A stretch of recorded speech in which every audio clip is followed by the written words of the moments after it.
Uncluttered and Unfiltered is brought to you in part by our latest obsession, pain cakes. Pain cakes are the revolutionary cold pack that stick to you so you can stick to your routine. Whether you're pounding the pavement as a runner like me or you're tackling the clutter as a professional organizer like Christine, Pain Cakes has got you covered. Pain Cakes comes in 3 sizes and can be used again and again. We both keep them in our freezers, and when we feel an ache or a pain, you just stick them on your body. You can do it 100 times. It's all the benefits of using a cold pack, but no downtime. Find Pain Cakes at pain-cakes.com or at thousands of retailers nationwide. Welcome to Uncluttered and Unfiltered, the podcast urging you to let it go and don't look back. With nationally acclaimed professional organizer Christine Stone and self-proclaimed hot damn mess radio and TV personality Eden Kendall. Welcome, everybody, to Uncluttered and Unfiltered, especially everyone that is brand new and joining us for the very first time.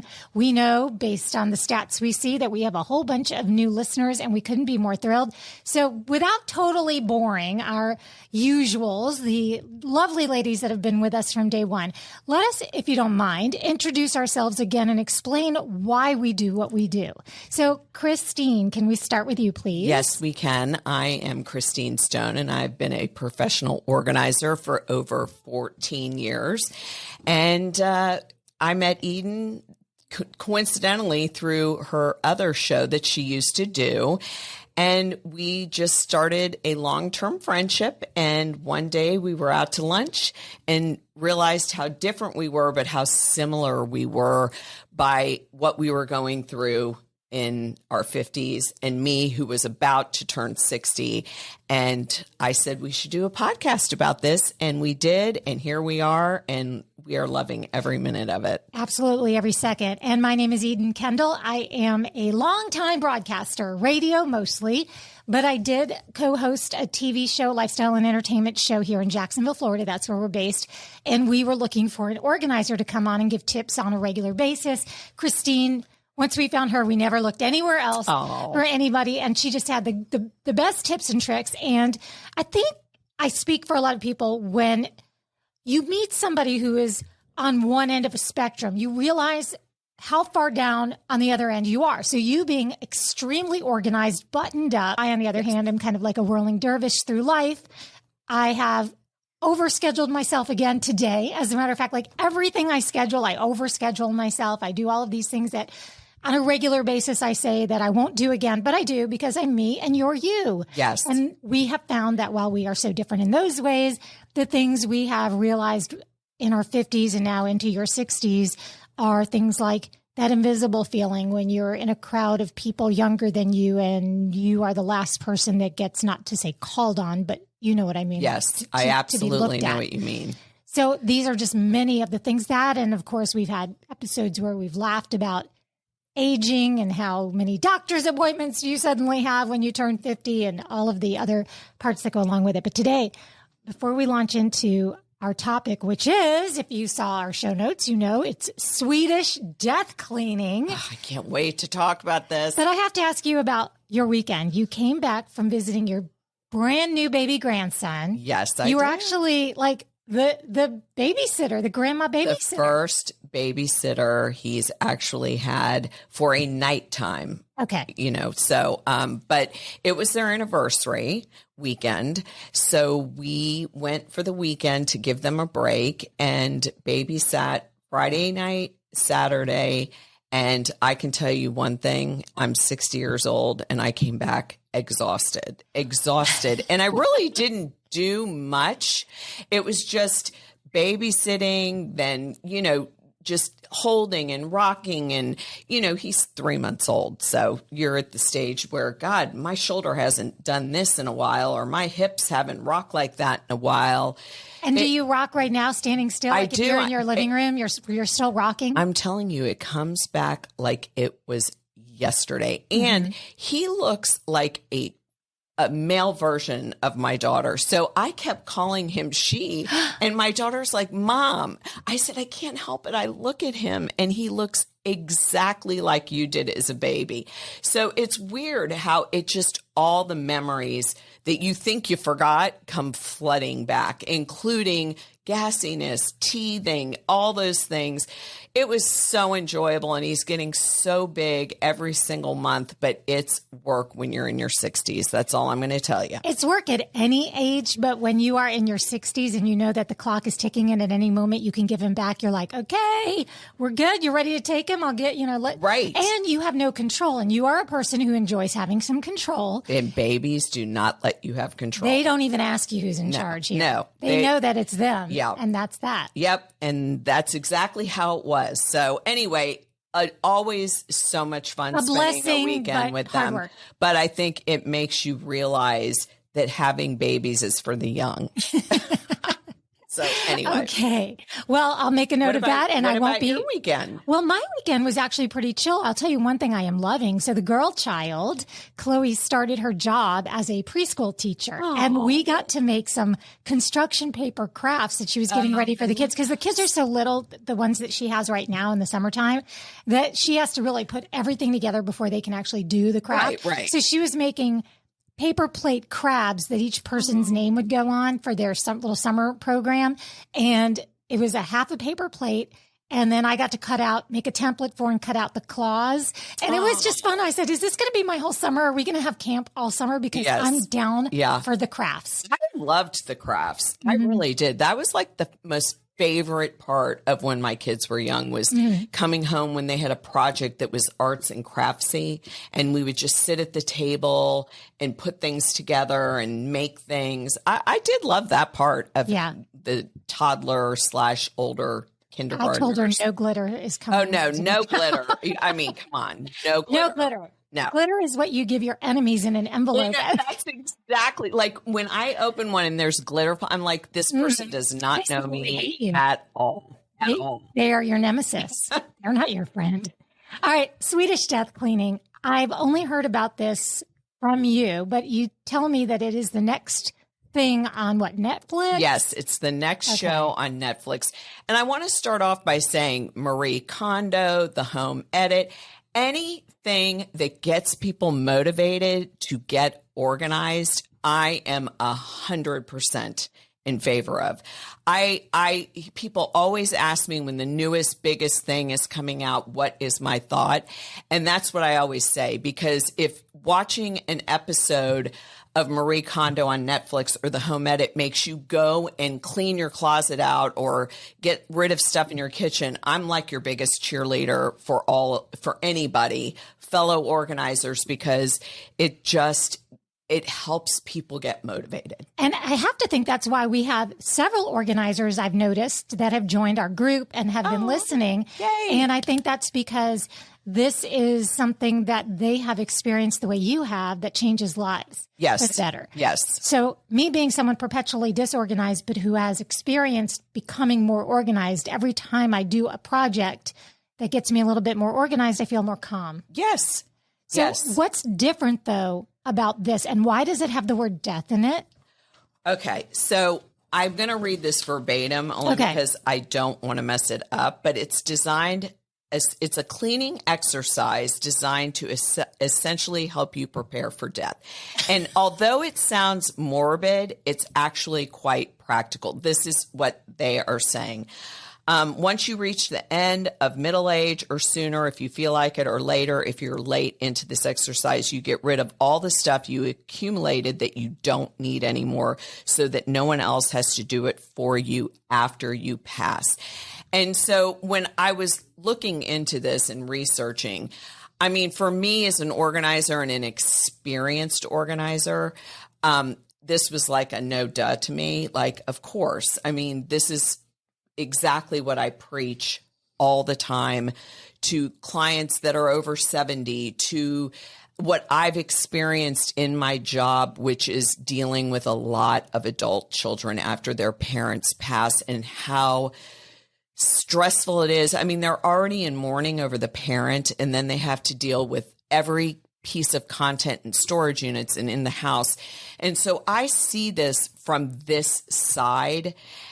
And I'm so happy that this is taking off and becoming a thing, because I don't think people realize how much of a burden this is for your adult children to do once you are gone. And also, they talk about this in here, is a lot of it helps you talk about death with the person who's still alive. A lot of people are very, very uncomfortable about talking about that. And we're all going to die. I mean, it's just a fact. And so maybe breaching this topic slowly, saying, let's do one room at a time. Let's take one room and do what we want with the stuff that you no longer want or use. I think once people, this is what I always say, once they get one area done, it just motivates them to tackle the next area.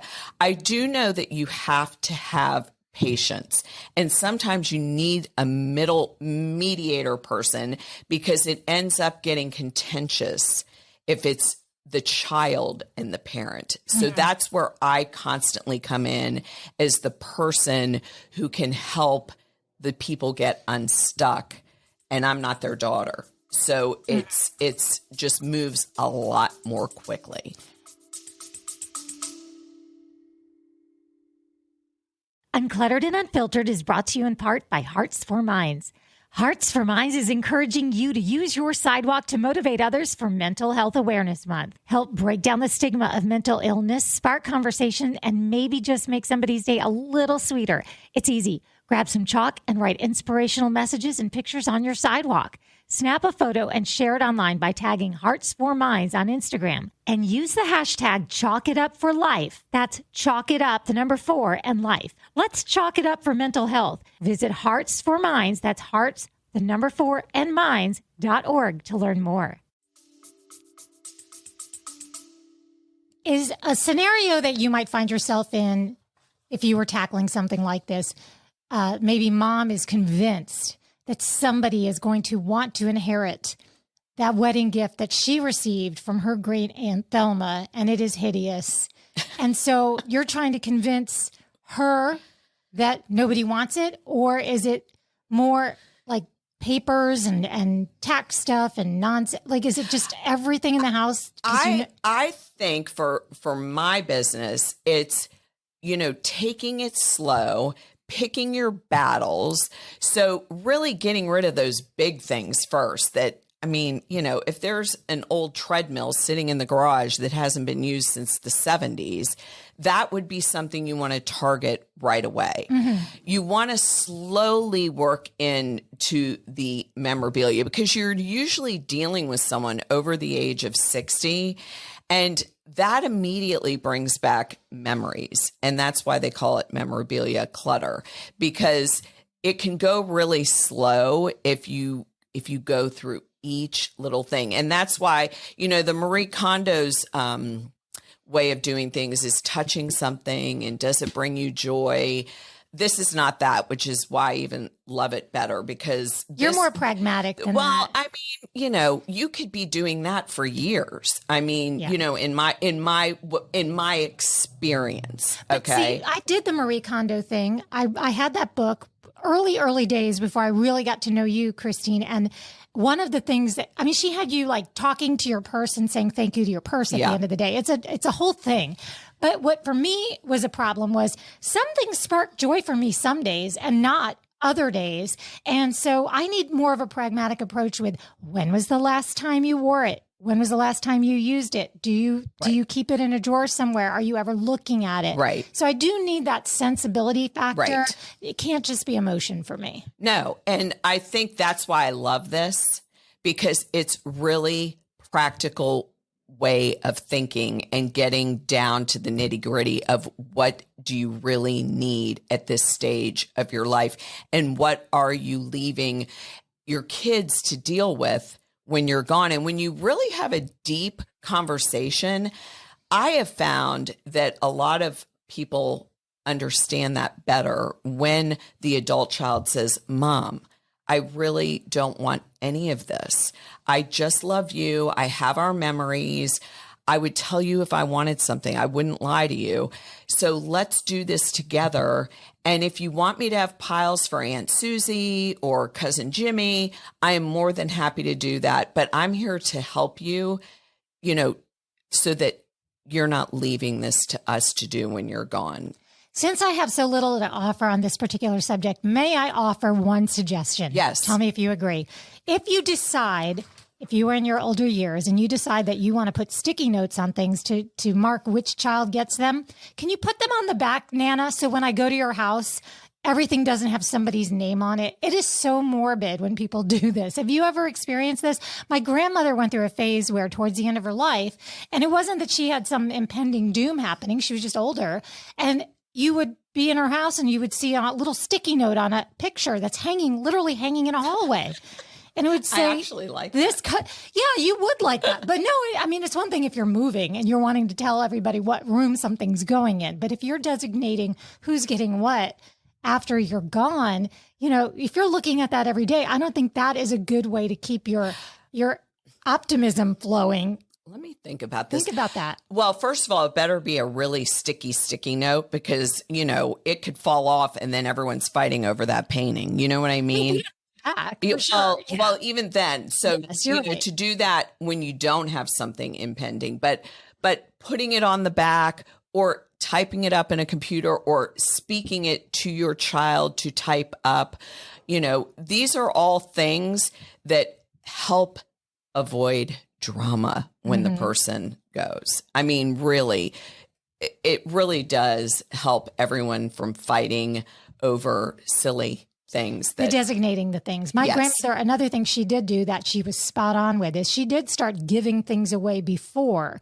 Excellent idea. And that is such a nice idea because you can see the enjoyment on the person's face. She definitely did that with all of her jewelry. She wasn't going to wear it anymore. She was 95 when she passed. She wasn't going to wear it anymore, and she wanted to see us enjoy it.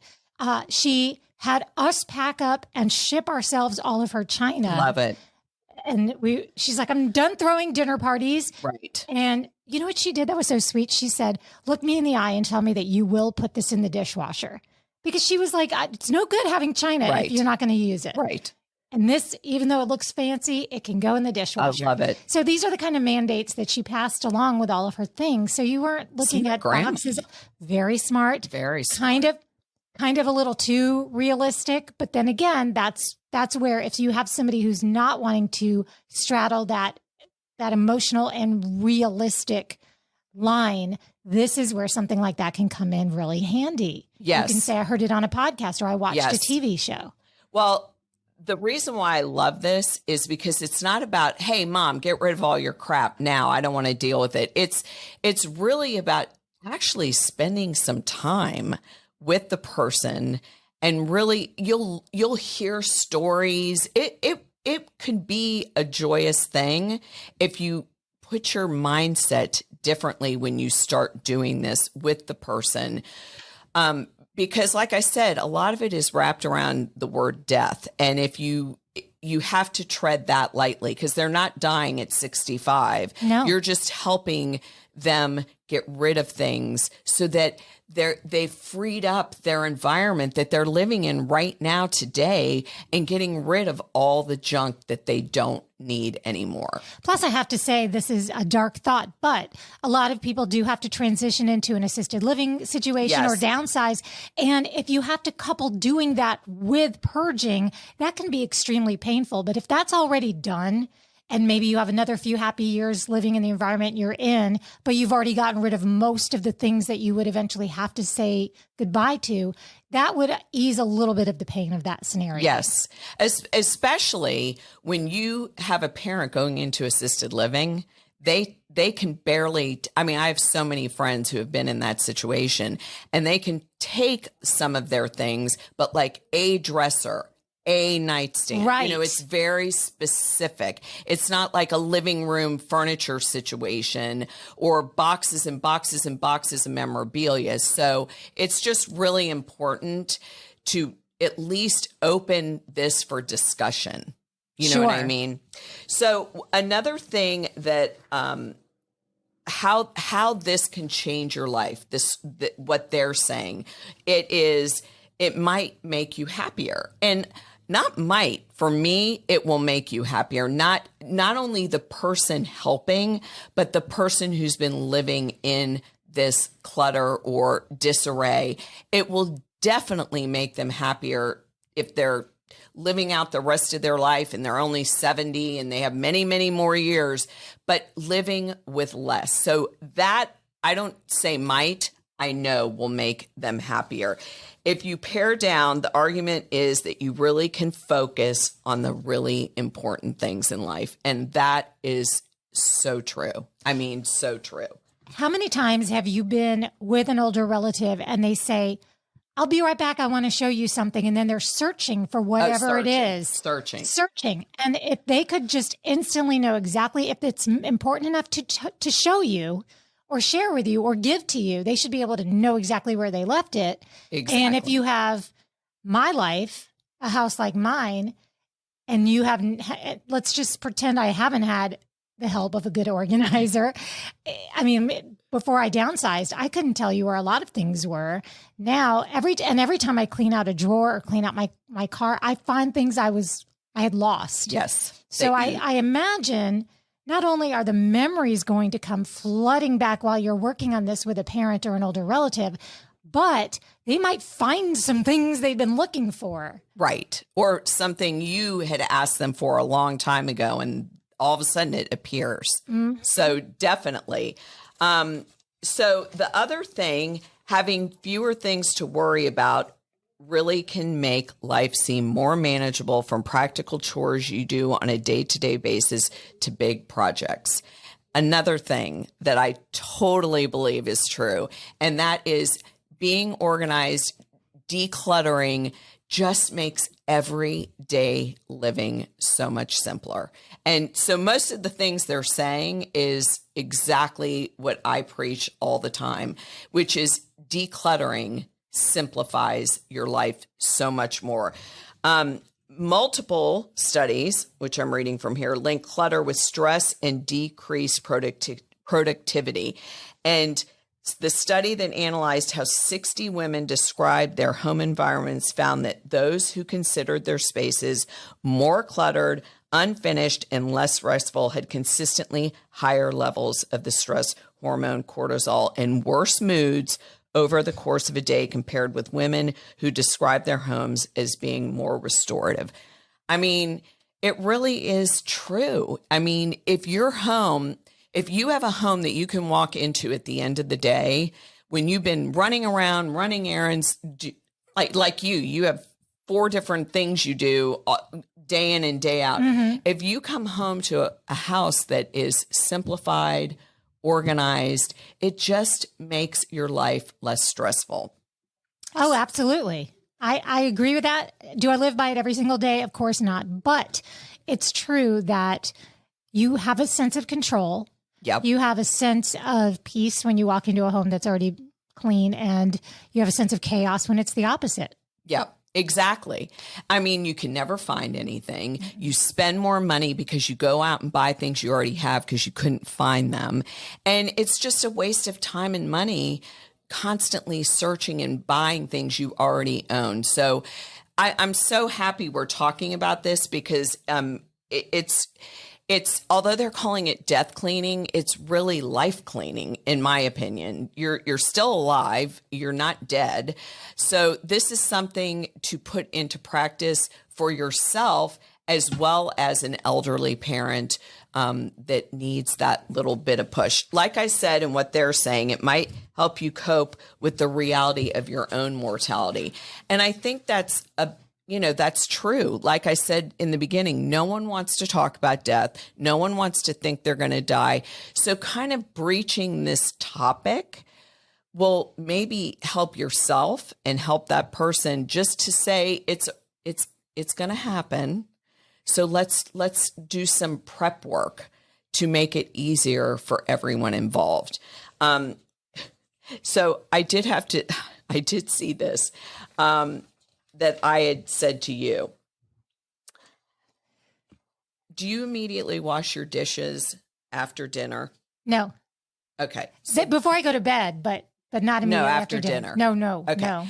So I do. I know you do. Immediately I after knew you dinner. did before you said you did. So what this was saying is that for people that do wash their dishes after, it's a feeling of being in control, and it gives you power and control. Other people just don't see the mess or view it as a problem.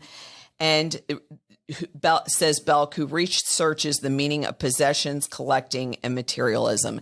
So that's another thing you have to think of. Like when I go into someone's house to help them get organized, I know they're not like me, because there aren't a lot of people out there like me. There's more people like you. And so Thank goodness for me, or I'd never be able to have anybody over. Well, that's the thing. People think that you only are with organized people if you're an organizer. And it's like, I'm never around organized people, including my own house, because my husband is not organized. And so I really do love this, because I do think it says there's no right or wrong way. You know what I mean? Because I don't see it. I don't see it. Right. Now, my husband sees it. Right. He sees it. So he likely will beat me to the dishes, which is not a bad problem to have. That's not a bad problem to have. However, they definitely are out of sight, out of mind. Like if we're watching a movie and we might decide to have dinner while we're watching it, and then the dishes go back downstairs into the sink, we're going to finish what we're doing before we're going to tackle the dishes. Whereas I am 100% sure and will stake my life on the fact that we're going to pause that movie, we're going to get those dishes put away, and then we're going to come back and enjoy the rest of it. You know me so well. Right. But both are fabulous things to do. Well, everybody's different. Everyone and that's is. what I say all the time. No one's way is better, or, everyone thinks the way they think, and you're not going to change someone's thinking. You cannot go into a scenario thinking, I'm going to change the way they think. I mean, I have so many repeat clients, and it's just to spruce things up, do a little zhuzhing is what I call it. It's not that they're in a series of hoarders. It's just, it's not their thing. And that's okay. That is so okay. It's absolutely fine. So the last thing I wanted to talk about is, because I saw this and I loved this, because everyone thinks, because of Instagram, that in reality, the models of the homes we see in ads and consumer magazines with perfectionist, minimalistic aesthetic can be almost unlivable. Okay. And it's true. If you think about it, the pretty pictures, I love when the Instagram designers really show the beautiful pictures, and then like a week later, they'll go, this is what it looks like though in real life with 3 kids running around.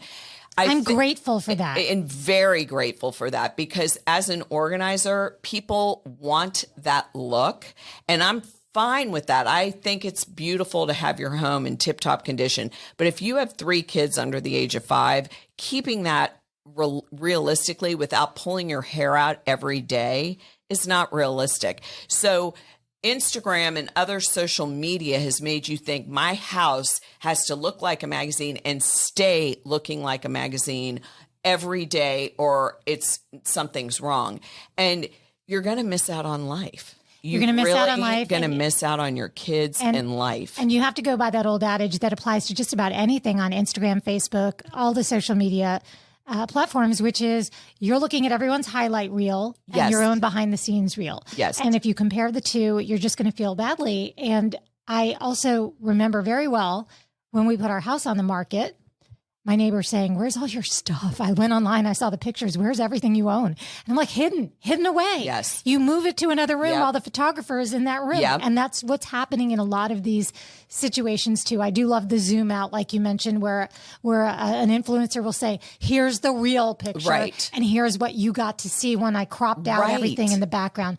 So keeping that in mind, the real life is what we're here to talk about. And that's what we have going on social media as well. And this is a great opportunity for us to invite you to be a part of our Facebook page. We have a couple of different social media platforms, mostly Uncluttered and Unfiltered on Instagram and on Facebook. But we have on Facebook a private group called Uncluttered and Unfiltered Ladies Only. Yes. And you are invited to be a part of it. You have to request to enter, and we'll let you right on in. And frankly, some of our best ideas for topics absolutely come straight from that.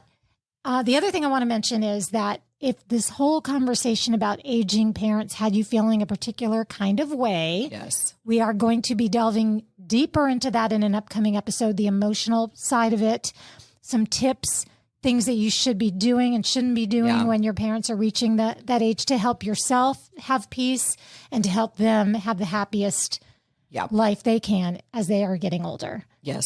So, and I have to tell you, like she was saying, we get some really good ideas. So please keep leaving some great ideas that you want us to talk about.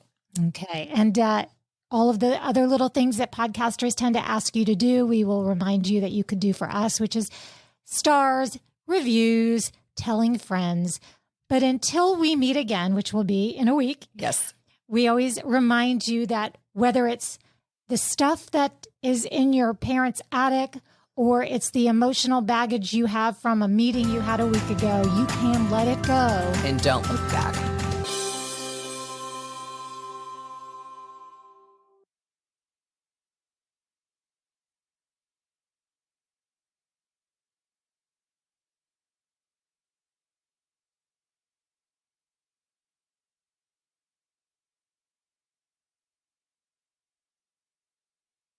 Hi, it's Eden. Christine and I absolutely love bringing you Uncluttered and Unfiltered, the podcast for women over 50. For the first time, we're asking you for your help. A one-time or monthly donation from you will help us with production costs and help us grow this awesome community. Find a link to make a donation in our most recent show notes in our Uncluttered and Unfiltered Ladies Only Facebook group pinned to the top or on our Uncluttered and Unfiltered Facebook page. And in advance, thank you